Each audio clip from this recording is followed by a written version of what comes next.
سبيل الدموع سبيل مريح، تنهدى يا صاحي كي تستريح.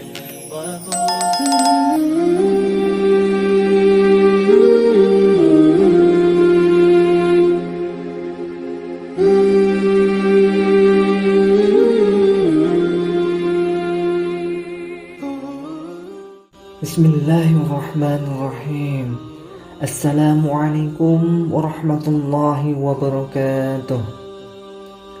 Syukur alhamdulillah kita dapat berjumpa lagi di channel ini.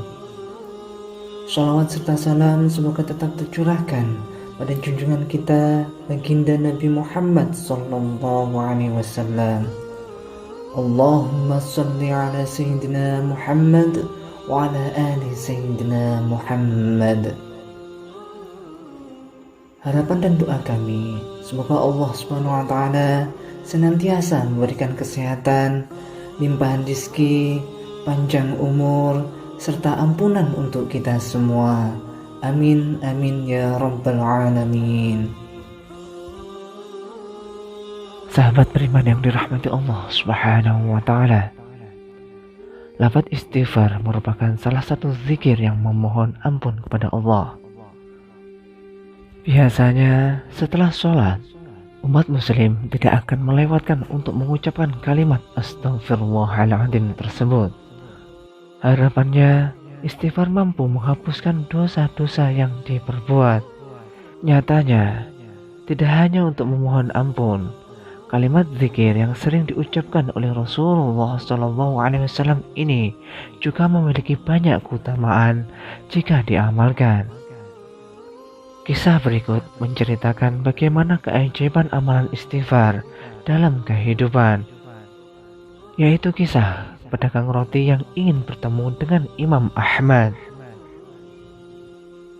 Imam Ahmad rahimakumullah merupakan salah satu ulama mazhab 4 yang namanya masyhur hingga saat ini.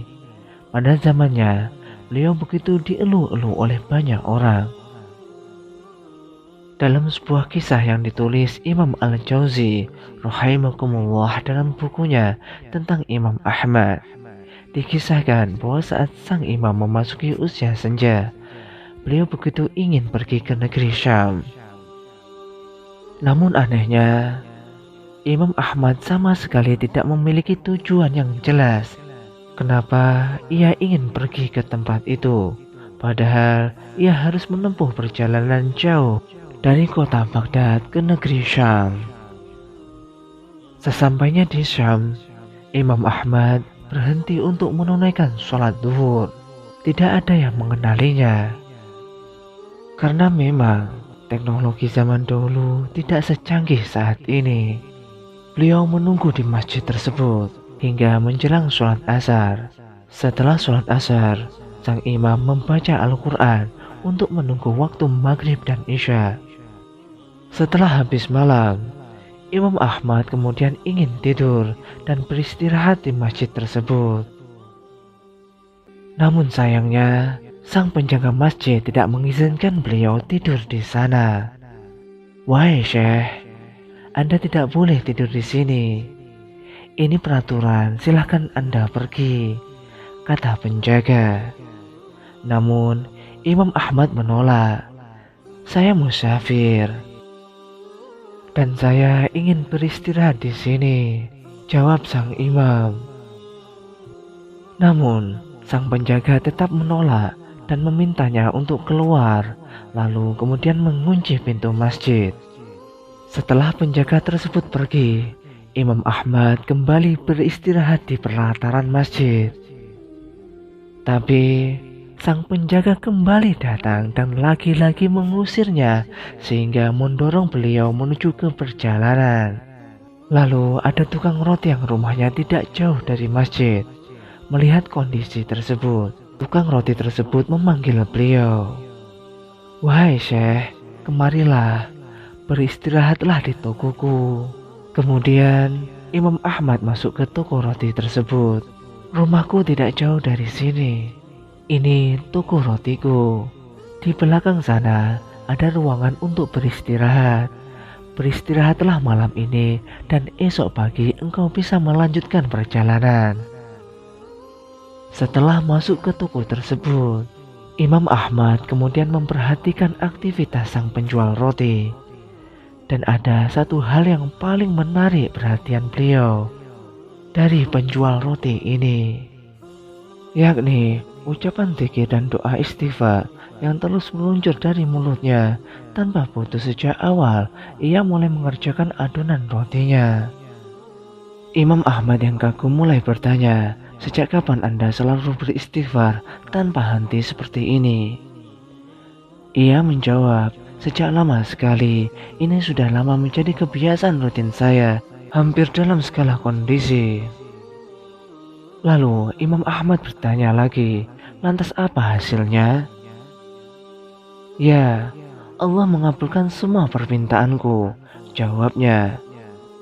"Lalu apa permintaanmu yang belum dikabulkan Allah?" tanya sang imam.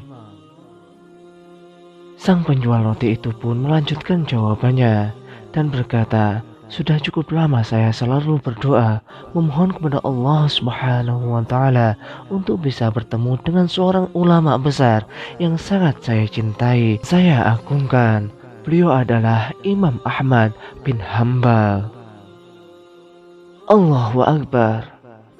Karena istighfarmu lah Allah Subhanahu wa Ta'ala mendatangkanku ke kotamu ini tanpa alasan yang jelas. Karena istighfarmu lah takmir masjid melarang saya tidur di masjid. Karena istighfarmu lah engkau menawarkan aku istirahat di tempatmu.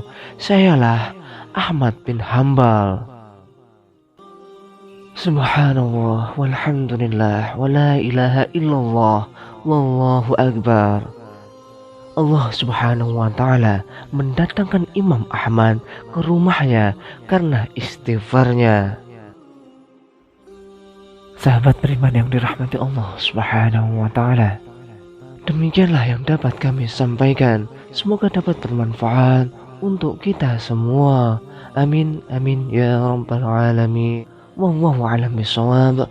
Wassalamualaikum warahmatullahi wabarakatuh.